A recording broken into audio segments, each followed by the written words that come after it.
Hello friends, I am again with you with a video for 12th physics. That one is the 5th video for second chapter. In this video we will discuss about the combinations of capacitors in series combination, parallel combination and energy stored in a capacitor. हम सारी बात कर रहे हैं parallel plate capacitor के लिए and the redistribution of charge on a capacitor. ये topic हम क्लियर करें. तो सबसे पहले स्टार्ट करते हैं combination of capacitor.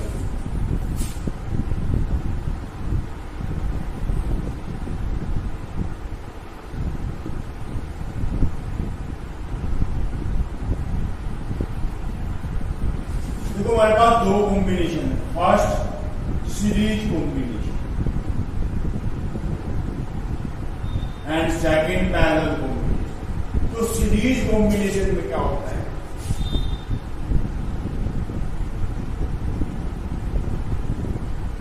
One capacitor, two capacitor and three capacitor. We are connected in series with a battery of V2.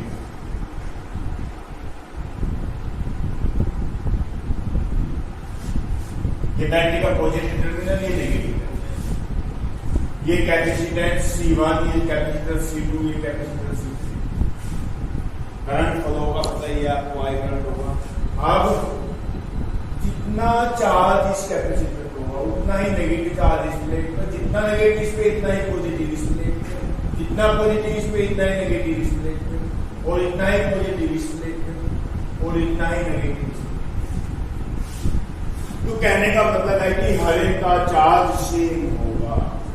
अगर मैं इसकी वोल्टेज V1 कह दूं, इसकी वोल्टेज V2 कह दूं, इसकी वोल्टेज V3 कह दूं, मीन्स जो पहले कैपेसिटर में वोल्टेज ड्रॉप हुई V1, दूसरे कैपेसिटर की वोल्टेज V2, तीसरे की V3. Here charge on each capacitor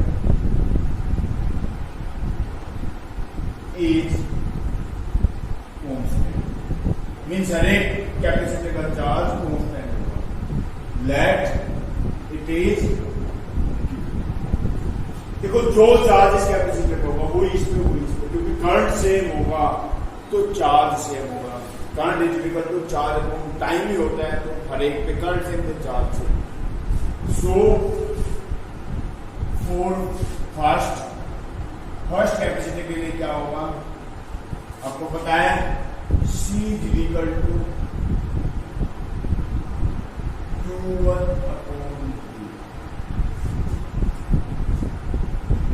अब चार्ज क्योंकि हर एक पे Q है तो Q, और आप लिख सकते हो V1 equal to Q upon C. ऐसे ही सेकंड के लिए C2 is equal to 2 upon V2 and V2 is equal to 2 upon C. Similarly for third,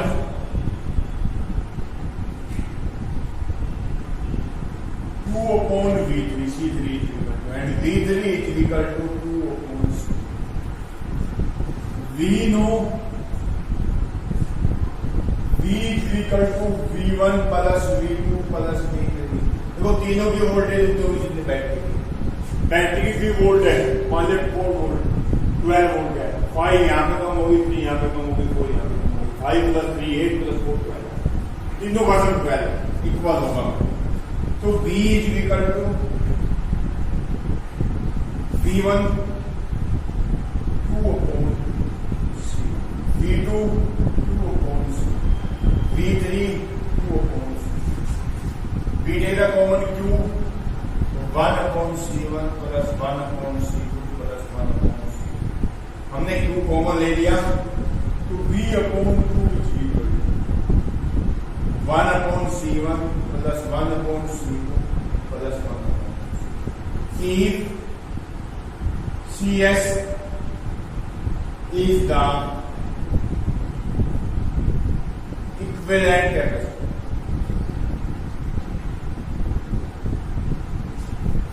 then CS is equal to charge तो कितना ही एक पे रहेगा, क्योंकि चार्ज तो बैटरी फ्लो होगा, वो उतना ही फ्लो होगा। चार्ज क्यों होगा इक्विवेलेंट, मतलब तीनों की जगह में एक ही कैपेसिटर लगा दूं जिसकी वोल्टेज V हो और अकेला कैपेसिटर होगा तो जो वोल्टेज बैटरी को उस कैपेसिटर, और चार्ज जितना बैटरी यहाँ पे होगा उतना ही फ्लो होगा। तब तो इक्विवेलेंट होगा, दो ही बैटरी का मिल रहा है, वो अकेले गा रहे हैं, तो तीनों से मिलकर क्यू चार्ज फ्लो होगा, तो चार्ज क्यू है उसमें, और तीनों की वोल्टेज मिलके भी हो रही तो उसकी वोल्टेज भी।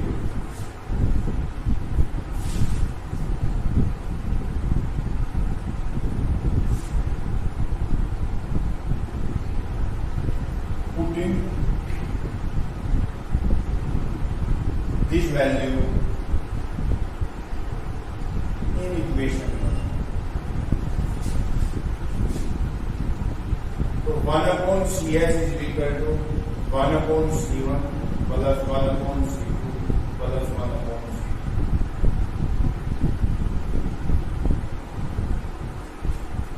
V upon Q, ये Q upon V है और है V upon Q, तो Q upon V को V upon Q करो तो 1/CS। तो ये तो सीरीज कॉम्बिनेशन में means in series combination the reciprocal of resultant capacitance is equal to the sum of the reciprocal of the all the capacitance individually, and we can say the resultant capacitance is smaller than the smallest capacitance। जिसमें सबसे छोटा capacitor होगा उससे भी छोटा capacitance आएगा, जो सबसे कम कैपेसिटी होगी उससे भी कम कैपेसिटी हो जाएगी। मीन्स अगर हम सीरीज में कैपेसिटर इंक्रीज करते हैं तो कैपेसिटेंस डिक्रीज होता है। अगर सीरीज में हम कनेक्ट करते हैं, देखो यहाँ पे एक चीज दिखाई दे रही होगी आपको, अगर सीरीज में कनेक्ट करेंगे तो दिखाई देगा वही है, ये तो बीच गायब होगा, पर डिस्टेंस बढ़ गई, और डिस्टेंस बढ़ते ही कैपेसिटेंस कम हो जाता है। Second one parallel combination. अब पैरेलल कॉम्बिनेशन की बात करें, पैरेलल कॉम्बिनेशन में क्या होगा, first capacitor, second capacitor and third capacitor. तो सीरीज में क्या हुआ था, हर एक की पॉजिटिव प्लेट को दूसरे की नेगेटिव प्लेट से कनेक्ट किया,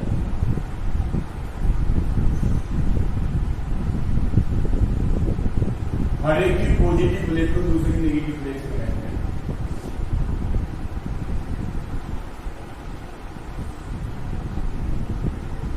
अब की बात पॉजिटिव पॉजिटिव है, को पॉजिटिव इसकी पॉजिटिव इससे नेगेटिव से, इसकी पॉजिटिव इससे नेगेटिव से, ऐसे कनेक्ट करते हैं। यहाँ पे पॉजिटिव पॉजिटिव सारी एक जगह,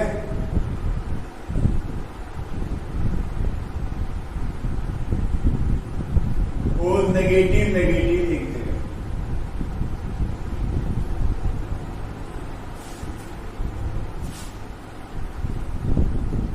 पॉजिटिव पॉजिटिव पॉजिटिव बैठेंगे, नेगेटिव नेगेटिव नेगेटिव। मान लें Q चार्ज फ्लो हो रहा है तो Q1 इसमें चला गया, उसमें से Q2 उसमें चला गया, Q3 उसमें चला गया। इधर भी ऐसे ही Q1 Q2 Q3 हो गए, Q चार्ज इधर से जा रहा है तो Q ही वापस आ जाएगा। Here voltage of each capacitor is constant। यहाँ पे हर एक कैपेसिटर की वोल्टेज कांस्टेंट हो जाएगी। मीन्स अगर इसकी वोल्टेज बैटरी की है वही इसकी होगी, वही इसकी होगी। तो लेट इट इज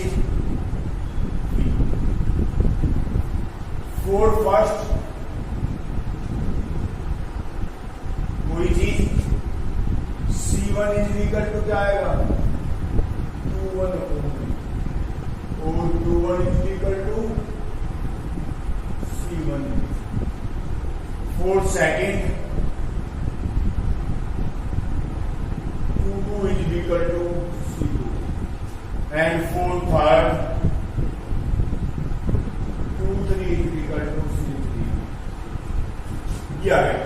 अब आपको पता ही है, दिखाई भी दे रहा है, पता भी है, we know Q is equal to Q1 plus Q2 plus Q ज्यादा टोटल, उसमें Q1 यहाँ से आएगा, Q2 यहाँ से आएगा, तीनों मिलकर 2 के इक्वल है।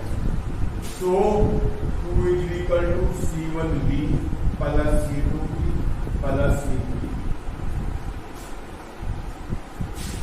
Q is equal to C1 plus C2 plus C3 को बनेगा Q upon V is equal to C1 plus C2 plus C3। एक CP is the resultant capacitance, then CP is equal to Q upon E। अगर CP result capacitance है, देखो यहाँ पे CS लिया था क्योंकि सीरीज था, S4 सीरीज, यहाँ पे P लिया CP क्योंकि पैरेलल है CP, P4 पैरेलल। तो अगर CP इक्विवेलेंट कैपेसिटेंस है तो वो उसकी वोल्टेज दी होगी और वो चार्ज भी इतना ही होगा, तभी तो इक्विवेलेंट होगा। मींस बैटरी की कोई वोल्टेज है क्यों उतना ही चार्ज होगा है बैटरी से, तो क्यों चार्ज होगा क्या नहीं, तो कितने मिनट दिया और भी वोल्टेज है, तो CP हो गया। Putting this value in equation 2, so CP is equal to C1 plus C2 plus C3।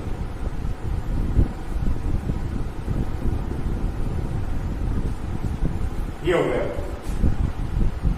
Means आपने क्या किया, अगर आपने पैरेलल में कैपेसिटर कनेक्ट किया तो the resultant of the capacitance is when connected in parallel is equal to the sum of the all the capacitance individually, सबका sum होगा, and the resultant is more than the biggest capacitance. जो सबसे बड़ा capacitance है, सबसे large capacitance है, उससे भी ज्यादा हुआ रिजल्टेंट, क्योंकि सब जुड़ रहे हैं। तो अगर हम सीरीज में कनेक्ट करते हैं तो कैपेसिटेंस कम हो जाता है रिजल्टेंट, अगर पैरेलल में कनेक्ट करते हैं तो बढ़ जाता है। देखो बढ़ेगा क्यों, क्योंकि एरिया बढ़ गया, ये प्लेट तीनों की मिलकर बन गई, ये भी प्लेट तीनों की मिलकर बन गई, तो डिस्टेंस तो वही नहीं पर एरिया बढ़ गया। एरिया बढ़ेगा तो कैपेसिटेंस बढ़ेगा, एरिया को डिस्टेंस बढ़ेगी बीच की तो कैपेसिटेंस कम होगा, इसमें कम होगा उसमें बढ़ेगा। जब आप रेजिस्टेंस पढ़े हैं आपने 10th में, रेजिस्टेंस में आपने देखा होगा कि सीरीज के लिए ये आता है, पैरेलल के लिए आता है, तो उल्टा हो जाता है रेजिस्टेंस। ये आपके कॉम्बिनेशन ऑफ कैपेसिटर हो गया। अब हम बात करते हैं energy store in a capacitor, energy store in a capacitor, और we can say potential energy of a capacitor. इसको कैपेसिटर की पोटेंशियल एनर्जी भी बोलते हैं। Means the work done during the charging of a capacitor is the energy stored in the capacitor and called potential energy of the capacitor and denoted by U। potential energy को कहीं भी U से denote करते हैं। तो जो हमने charging के लिए वर्क किया, देखो चार्जिंग कैसे करेंगे कैपेसिटर की, ये 2 प्लेट्स है हमारे पास, अभी किसी भी चार्ज नहीं है, हमने एक इलेक्ट्रॉन यहां से ले जाके यहाँ पे सेकंड प्लेट में, मीन्स ए से ले जाके बी पे रख दिया, तो इस पे एक पॉजिटिव चार्ज आएगा, इस पे नेगेटिव चार्ज आएगा, तो चार्ज होना स्टार्ट हुआ कैपेसिटर। हम उसके बाद में सेकंड इलेक्ट्रॉन ऐसे रख दे ले जाके, तो क्या होगा, क्योंकि जब पहला इलेक्ट्रॉन लगे तो ज्यादा फोर्स नहीं था, बस सेकंड इलेक्ट्रॉन ले जाएंगे तो ये पॉजिटिव चार्ज को अट्रैक्ट करेगा, यहाँ से उठा के ले जाना है, इसके वेट वर्क करना पड़ेगा, ये नेगेटिव को रिपल करेगा, यहाँ नहीं आना चाहेगा कि यहाँ ना आए, पर हमें यहाँ पे रखना है तो हमें एक्स्ट्रा फोर्स लगाना पड़ेगा, वर्क करना पड़ेगा। अब थर्ड इलेक्ट्रॉन ले जाके यहाँ पे रख दिया, तो थर्ड इलेक्ट्रॉन रखोगे तो आप 2 पॉजिटिव चार्ज को अट्रैक्ट करने के लिए, 2 नेगेटिव चार्ज रिपल करने के लिए और एक्स्ट्रा फोर्स लगाना पड़ेगा।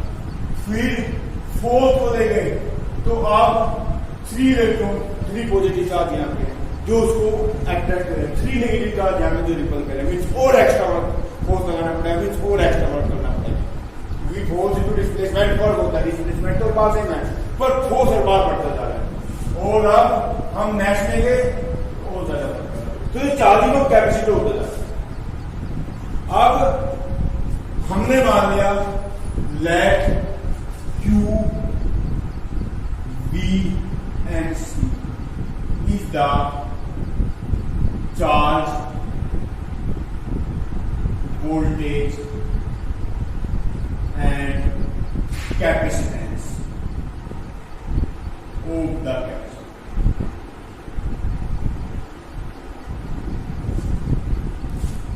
Means कैपेसिटेंस ही है और फाइनली इसमें Q चार्ज आ गया और उसकी वोल्टेज भी होगी। जैसे जैसे चार्ज बढ़ता जाएगा उसकी वोल्टेज भी बढ़ती चली जाएगी। तो क्योंकि आपने कैपेसिटेंस से पढ़ा था Q directly proportional to V, तो जैसे जैसे Q बढ़ेगा V बढ़ता चला जाएगा। अब हम करेंगे क्या, देखो हम किसी इंस्टेंट की बात करेंगे, क्योंकि हर बार जैसे ही Q का चार्ज लेके जाओगे अलग वोल्टेज हो जाएगी, अलग कैपेसिटेंस सॉरी अलग वोल्टेज हो जाएगी, अलग चार्ज हो जाएगा, चार्ज होने जा रहा है, वोल्टेज बढ़ते जा रहा है। Let any instant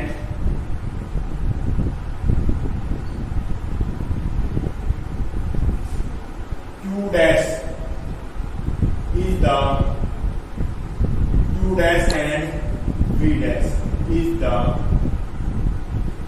charge on the capacitor and voltage between their plates। Means capacitive plate के बीच की वोल्टेज उस टाइम V है और चार्ज Q है। So work done to transfer D2 dash charge from one plate to another। अब हमें कितना वर्क करना पड़ेगा एक्स्ट्रा चार्ज ले जाने के लिए? You know work is equal to potential difference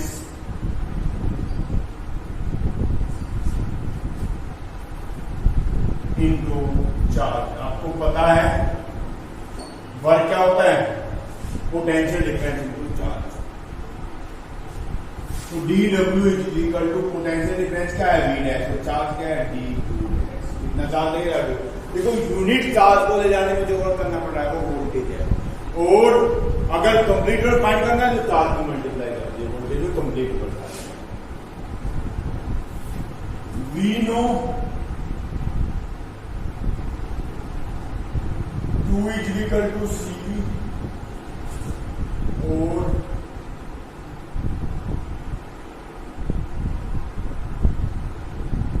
V is equal to 2 ohms।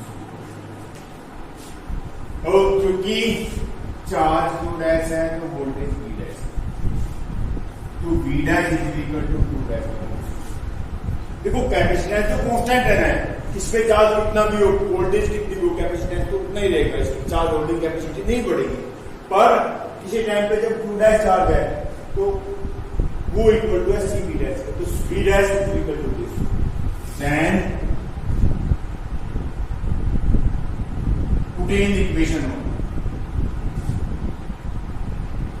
Equation 1 में पुट कर दीजिए, तो dW इज इक्वल टू आ जाएगा Q dash upon C। So total work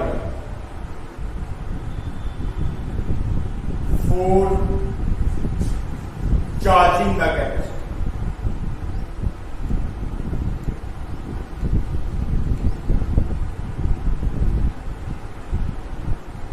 from 0 to Q charge, mean 0 से start है Q charge तक charge करने में कितना वर्क करना पड़ा?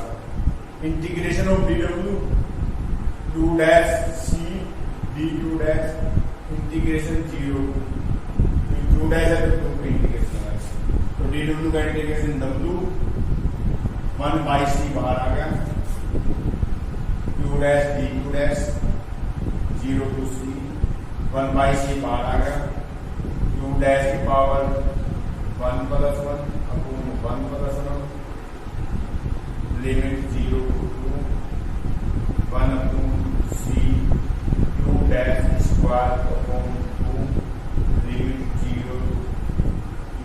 एक बार 2 लिमिट रखोगे, एक बार 0, तो ये जब base equal to 1 by 2 c तो करके आप कर दो q स्क्वायर अपॉन 2, फिर q डैश की वैल्यू रखो तो q स्क्वायर अपॉन 2 माइनस 0, तो q स्क्वायर अपॉन 2 तो q स्क्वायर अपॉन 2, तो इसका w is equal to q square upon 2। अब आपको एक चीज और पता है, q is equal to c, q is equal to c, तो इसमें q की जगह c भी रखोगे तो c स्क्वायर b स्क्वायर हो जाएगा, c से c कटेगा तो c b स्क्वायर। और तीसरी चीज यहीं पे 1 अपॉन c, देखो q इज इक्वल टू है c, तो 1 upon c is equal to है b अपॉन, तो आप यहां पे c की जगह 1 अपॉन c की जगह b अपॉन 2 रखोगे तो एक q से q कट जाएगा, तो जाएगा 1 by 2 आप, and this is equal to the total volt क्या हो गया इसकी पोटेंशियल एनर्जी, तो ये आपके कैपेसिटर की potential energy means 1 by 2 q square upon c 1 by 2 c v square 1 by 2, ये चार्ज और कैपेसिटर की फॉर्म में, ये कैपेसिटर वोल्टेज की फॉर्म में, और ये वोल्टेज और चार्ज की फॉर्म में। अब इसी चीज को देखो, ये एनर्जी स्टोर आपने फाइंड कर दी, ये फॉर्मूला यूज करो, ये एनर्जी स्टोर आपने फाइंड कर ली। मेनली हम ये फॉर्मूला सबसे ज्यादा यूज करते हैं 1 by 2 c v स्क्वायर, इसकी तो ऑलमोस्ट कोई जरूरत नहीं पड़ती, चार्ज तो वोल्टेज की जगह पर न्यूमेरिकल प्रॉब्लम में जरूरत पड़ती है। उसके बाद है सीरीज कॉम्बिनेशन के लिए बात करते हैं, फॉर सीरीज कॉम्बिनेशन, अगर हमने सीरीज कॉम्बिनेशन किया है तो एनर्जी कितनी होगी, total energy of the all the capacitor. देखो सीरीज कॉम्बिनेशन में क्या होगा, Q कांस्टेंट होगा, ये मैंने बताया, पैरेलल में वोल्टेज कांस्टेंट, तो Q कांस्टेंट है जिसमें 2 हो और C हो, कौन सा फॉर्मूला है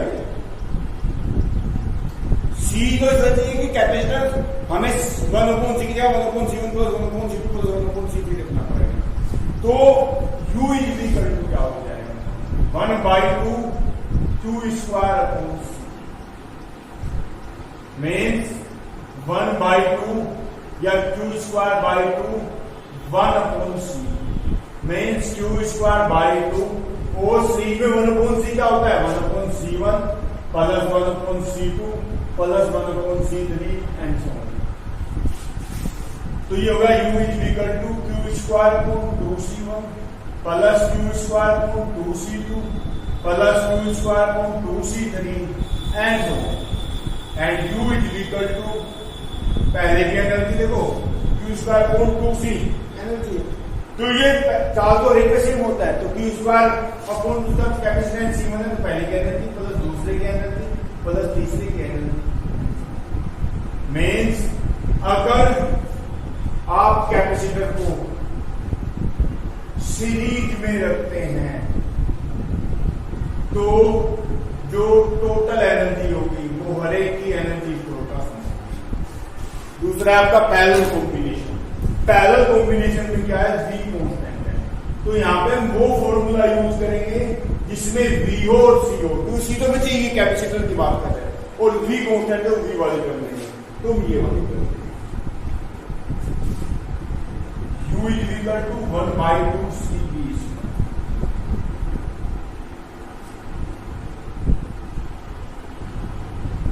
मीन्स 1 by 2, देखो C क्या है, C C1 plus C2 plus C3 and so on into V. So U is equal to 1 by 2 C1 V square plus 1 by 2 C2 V square plus 1 by 2 C3 V square and so on. And U is equal to U1 plus U2 plus U3 and so on. क्योंकि ये पहली की energy, ये दूसरी की, तीसरी की energy, तो पैरेलल में भी जो टोटल एनर्जी होगी वो हर एक की एनर्जी का सम होगी। आप सीरीज में ले लो या पैरेलल में ले लो, दोनों में ही टोटल एनर्जी हर एक की एनर्जी का sum. Now will start energy density of an electric field. Energy density of an electric field। Energy density, capacity की एनर्जी डेंसिटी की बात करते हैं। We know that capacitance of parallel plate capacitor क्या होता है? Epsilon naught A over D. A is the area, D is the distance between the plate. V is equal to E naught D means E is equal to electric field, D is equal to distance, E D कैसे? dV over dr आपको पता है ना, E is equal to dV over dr। इसको मैंने क्या लिखा था? V over D और V is equal to E into D। ये हो गया। Next, so energy and energy of the capacitor क्या होती है? C U is equal to 1 by 2 C V square। अब दोनों वैल्यू रख दीजिए। 1 by 2 C की वैल्यू क्या है? Epsilon naught A over D। मैंने बताया पैरेलल प्लेट कैपेसिटर की बात करते हैं, पैरेलल प्लेट कैपेसिटर कैपेसिटेंस। और V की वैल्यू क्या है? E इंटू डी, इसका तो आ जाएगा 1 by 2 epsilon naught A over D into E square D square. ये इससे कट जाएगा तो U इज इक्वल टू आ जाएगा 1 by 2 epsilon naught A D E square. We know energy density is the energy stored per unit volume and volume of capacitor is AD। Volume का होता है area into length, length का मतलब दोनों plate के बीच की distance. So energy density is equal to energy upon volume and that one is 1 by 2 epsilon naught E square A D over A D and that one is 1 by 2 epsilon naught E square. ये आपकी energy density होगी parallel plate capacitor की। ये बात। अब एक आज की वीडियो का लास्ट टॉपिक है redistribution of charge.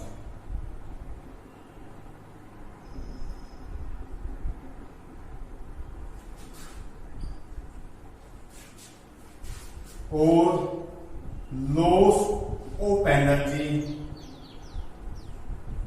When redistribution of charge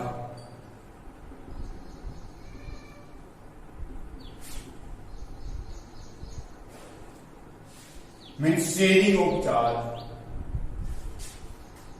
between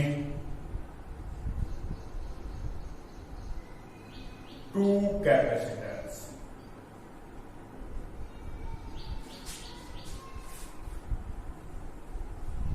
थोड़ा सा आपका डेरिवेशनल क्वेश्चन है, इजी बहुत है। हमारे पास दो कैपेसिटर हैं, let C1 and C2. Capacitance of capacitor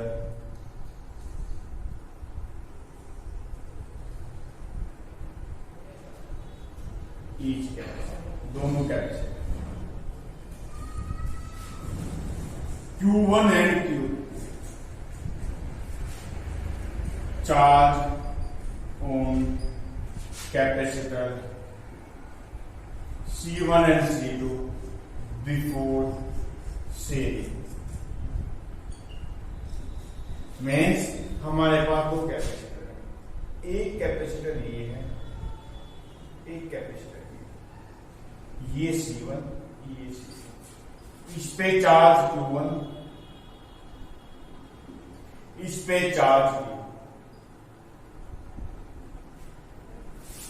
V1 V2। Voltage of capacitor C1 and C2 respectively जो लिखना है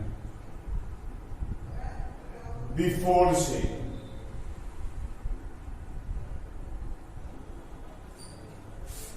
V या Q3 and Q4 charge on C1 and C2 after sealing, and V voltage of each capacitor after sealing। अब इसकी बात करते हैं क्या है। ये हमारे पास जो कैपेसिटर है C1 और C2, इस पे चार्ज Q1 है, इस पे चार्ज Q2, इसकी वोल्टेज V1 है, इसकी वोल्टेज V2। अब हम दोनों को कनेक्ट कर दिया, शेयरिंग का मतलब है दोनों को कनेक्ट कर दिया। दोनों को कनेक्ट कर दिया तो जो हायर वोल्टेज है उससे चार्ज फ्लो होना शुरू होगा लोअर वोल्टेज की तरफ। कब तक? जब तक कि दोनों की वोल्टेज सेम नहीं हो जाती। अगर दोनों की वोल्टेज सेम है तो चार्ज फ्लो नहीं होगा। देखो चार्ज का फ्लो होता है जब वोल्टेज का डिफरेंस होता है, तो यहाँ पे दोनों की वोल्टेज अलग अलग है, तो एक से दूसरे में चार्ज फ्लो होना शुरू हो जाए जब तक कि दोनों की वोल्टेज सेम नहीं हो जाती। अब पहले चार्ज Q1 Q2 था, वोल्टेज V1 V2 थी।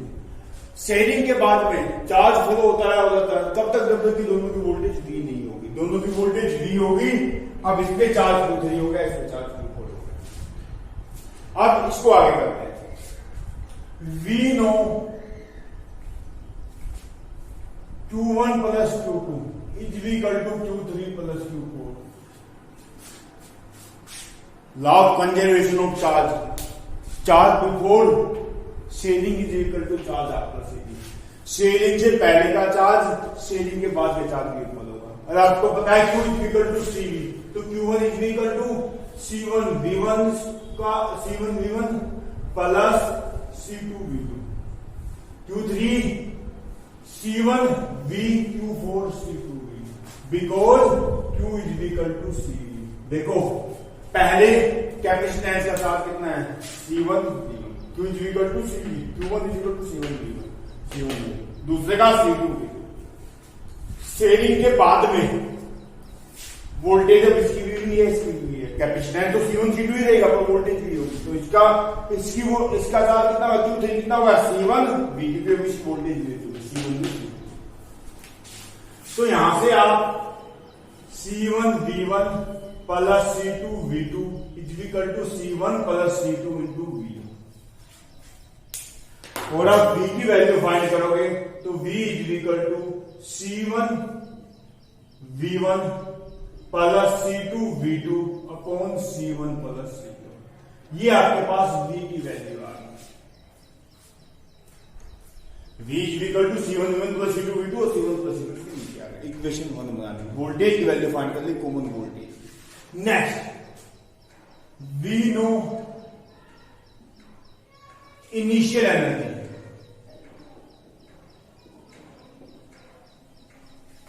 UI, दोनों कैपेसिटर इसकी एनर्जी कितनी थी 1/2 C1V1 स्क्वायर, इसकी एनर्जी कितनी थी 1/2 C2V2 स्क्वायर, क्योंकि energy is equal to CV square. पहले की एनर्जी C1V1 स्क्वायर, दूसरे की C2V2 square, and final energy UF is equal to 1/2 C1V square plus 1/2 C2V square, और we can say 1/2 C1 plus C2 into V square, दोनों से, क्योंकि अब पहले की एनर्जी C1 इसकी वोल्टेज दी हो चुकी है, C2 इसकी वोल्टेज दी हो चुकी है, तो बाद की एनर्जी है। So loss in energy U delta U, loss means initial minus final. Loss तो होगी जब पहली ज्यादा थे बाद में कम हो गई तो इसका मतलब लॉस हो गई, तो इनिशियल में फाइनल माइनस कर लें, तो delta U is equal to UI 1/2 C1V1 square plus 1/2 C2V2 square minus 1/2 C1 plus C2V square. Initial में से फाइनल माइनस कर दें, 1/2 आपने कॉमन लिया, C1V1 square plus C2V2 square minus C1 plus C2, और देखो V स्क्वायर की value है, V की वैल्यू है आपके पास C1V1 plus C2V2 upon C1 plus C2 का whole square from equation first से आपने क्या किया, V की वैल्यू पुट कर दी, ये V की वैल्यू यहां से यहां पे पुट कर दी, इस V की जगह ये पुट कर दिया, ये आपका V है, ये अपने पुट कर दिया, तो ये हो गया 1/2 C1V1 square plus C2V2 square minus C1 plus C2 C1V1 square, so C1V1 plus C2V2 का स्क्वायर अपॉन C1 प्लस, इसको मैं रखता हूं, कंफ्यूज हो जाएगा, अपॉन C1 प्लस C2 का भी स्क्वायर, ऊपर का स्क्वायर अलग लिख दिया, नीचे का स्क्वायर अलग लिख दिया, इसको इससे काट दिया, मैंने क्या किया, ऊपर का स्क्वायर अलग लिख दिया, नीचे का स्क्वायर अलग लिख दिया, और ऊपर C1 C2, यहां पे C1 C2 का स्क्वायर, नीचे C1 प्लस C2। अब इसमें एलसीएम ले लिया मैंने, C1 प्लस C2, ये एलसीएम आ गया, मीन C1 प्लस C2 भी सेम मल्टीप्लाई करेगा, C1V1 square C1 plus C2V2 square C1 plus minus C1V1 plus C2V2 का whole C1V1 square C1 plus multiply ऊपर नीचे की, नीचे मतलब एलसीएम आ गया, ऊपर वाला C2V2 square C1 plus and C1 plus C2 C1V1 plus C2V2 का होल स्क्वायर माइनस, तो इसको सिंप्लीफाई करेंगे 1/2 C1 प्लस C2 बाहर ले लिया, देखो इसको कैसे लिखोगे आप, C1 square V1 C1 V1 square C1 multiply तो C1 square V1 square plus C1 C2 V1 दोनों प्रमाण, अब C2 V2 स्क्वायर की C1 C2 V2 C1 C2 V2 square plus C2 square V2, यहां तक। अब इसकी बात करते हैं, पहले का स्क्वायर सेकंड का स्क्वायर मीन्स माइनस, यहां पे लिखाऊंगा C1 स्क्वायर V1 स्क्वायर, इसका square minus C2 square V2, इसका भी स्क्वायर, एंड माइनस देखो A square plus B square plus 2ab power minus और सारे माइनस हो जाएंगे। 2c1 c2 v1 ये आ गया c1 स्क्वायर होगा v1 square, c1 c2 v1 square दूसरी तरफ, c1 c2 v2 square, c2 square v2 square. अब इसका पहले का square c1 square v1 square, दूसरे का square c2 square v2 square, दोनों की मल्टीप्लाई का double 2c1 c2 v1 v2। ये इससे करेगा, ये इससे करेगा, तो आपके पास टर्म क्या बची? c1 c2 v1 square, c1 c2 v2 square, 2c1 c2 v1 v2 square. हर एक से c1 c2 कॉमन आ गया, तो आप लिखोगे c1 c2 upon 2c1 plus c2। अब क्या बच गया? यहाँ पे v1 स्क्वायर बच गया, यहाँ पे v2 स्क्वायर बच गया, और यहाँ पे 2v1 v2। तो ये हो गया आपका 1/2 c1 c2 v1 minus v2 का whole square upon c1 plus c2। 1/2 c1 c2 c1 plus c2 v1 minus v2 का whole square, a square plus b square minus 2ab। देखो c1 कभी negative नहीं होगा, c2 कभी negative नहीं होगा, charge holding capacity हर एक कोई कुछ ना कुछ जरूर होगी पॉजिटिव है चार्ज होल्ड करने। v1 अगर ज्यादा हो जाए तो प्लस का होगा ही, अगर v2 ज्यादा हो जाए तो तब भी ये प्लस का ही होगा, क्योंकि माइनस के स्क्वायर प्लस हो जाता है। So we can say delta u is equal to 1/2 c1 c2 v1 minus v2 का whole square upon c1 plus c2। ये आपका फॉर्मूला आ गया। And delta u is equal to greater than 1, क्योंकि ये टर्म 1 से ज्यादा ही है, पॉजिटिव है ऑलवेज, तो 1 से ज्यादा ही होगी। और डेल्टा u क्या है आपका? ui माइनस u है, और ui minus uf greater than 0, और ui is greater than uf। Means इसका मतलब ये हो गया कि इनिशियल एनर्जी फाइनल से ज्यादा ही होगी। देखो ये इधर जाएगा प्लस का हो जाएगा, तो इसका मतलब ऑलवेज एनर्जी लॉस ही होगी। अगर दो कैपेसिटर के चार्ज को आप शेयर करते हो तो उनकी एनर्जी ऑलवेज लॉस होगी।